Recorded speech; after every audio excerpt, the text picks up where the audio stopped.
bonjour. Pour cette nouvelle vidéo, je voulais vous faire la présentation de cette boîte de jeu qui est le jeu du prince de mots tordus de l'édition Nathan, qui permet de travailler à la fois le vocabulaire et la rapidité. Et c'est à partir de 6 ans. C'est un jeu que j'utilise pas mal avec mon fils qui a actuellement 8 ans.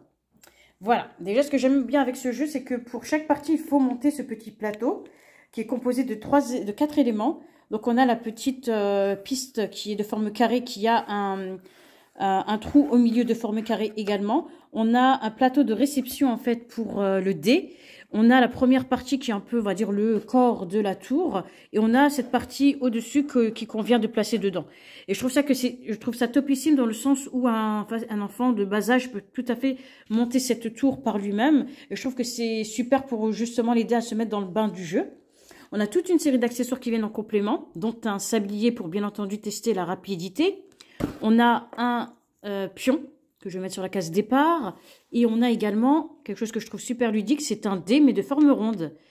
Donc il garde le même usage qu'un dé de forme carrée.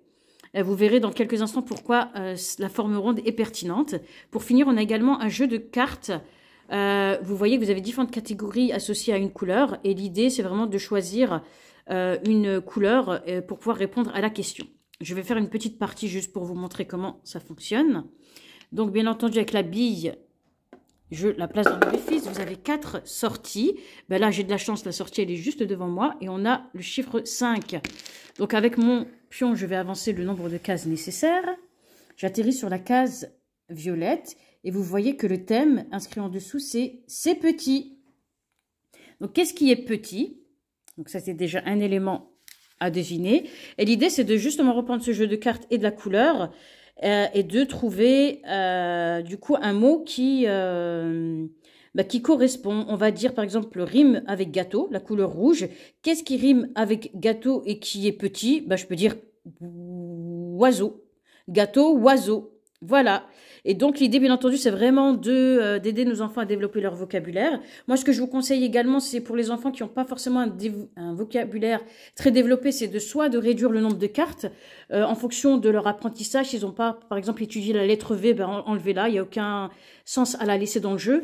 Moi, ce que je faisais également au tout début avec mon fils, c'est que sur un tableau que je mettais à côté de nous, je mettais pas mal de mots, d'indices, en fait, pour qu'il soit orienté et qu'ils comprennent surtout les règles du jeu et qu'ils ne soient pas trop perdus et découragés.